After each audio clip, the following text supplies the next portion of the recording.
तो आइए जानते हैं कि अपवर्तन का नियम है क्या चीज, इसके कितने नियम है।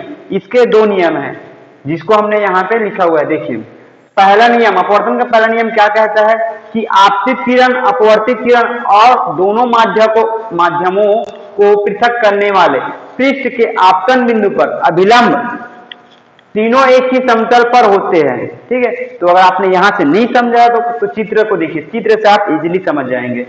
क्या बोला है देखिए, आपतित किरण, अपवर्तित किरण तथा दोनों माध्यमों को पृथक करने वाले पृष्ठ के आपतन बिंदु पर अभिलंब तीनों एक ही समतल पर होते हैं।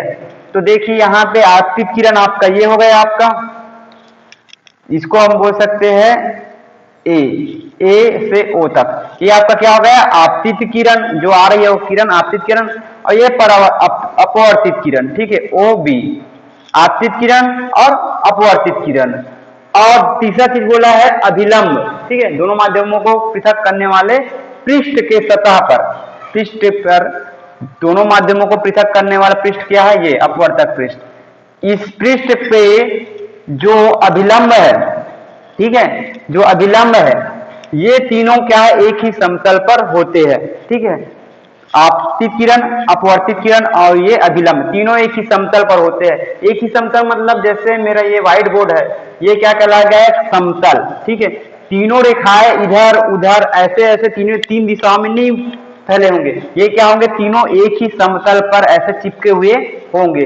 यही है प्रथम नियम का अर्थ। दूसरा नियम देखिए, प्रकाश के किसी निश्चित रंग या निश्चित माध्यमों के युग्म के लिए, मैंने बोला है अगर 2 माध्यम होना चाहिए, यहाँ पे 2 माध्यम होना चाहिए, दो माध्यम के लिए बोला गया है।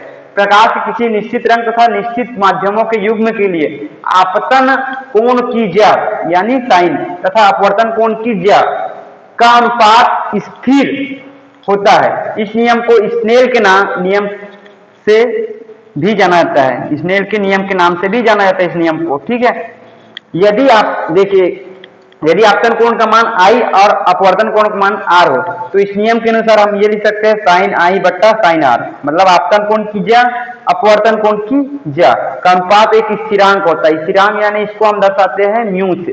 ठीक है, और म्यू है क्या चीज, म्यू है पहले माध्यम के सापेक्ष दूसरे माध्यम का अपवर्तनांक। जैसे हमने पिछले वीडियो में देखा था जल के सापेक्ष कांच का अपवर्तनांक, मतलब वहां भी 2 माध्यमों की बात हो रही थी, यहाँ भी 2 माध्यम होना जरूरी है। ठीक है, तो इसको क्या बोलते हैं, म्यू को पहले माध्यम के सापेक्ष दूसरे माध्यम का अपवर्तनांक होता है म्यू। तो ये है आपका अपवर्तन का नियम।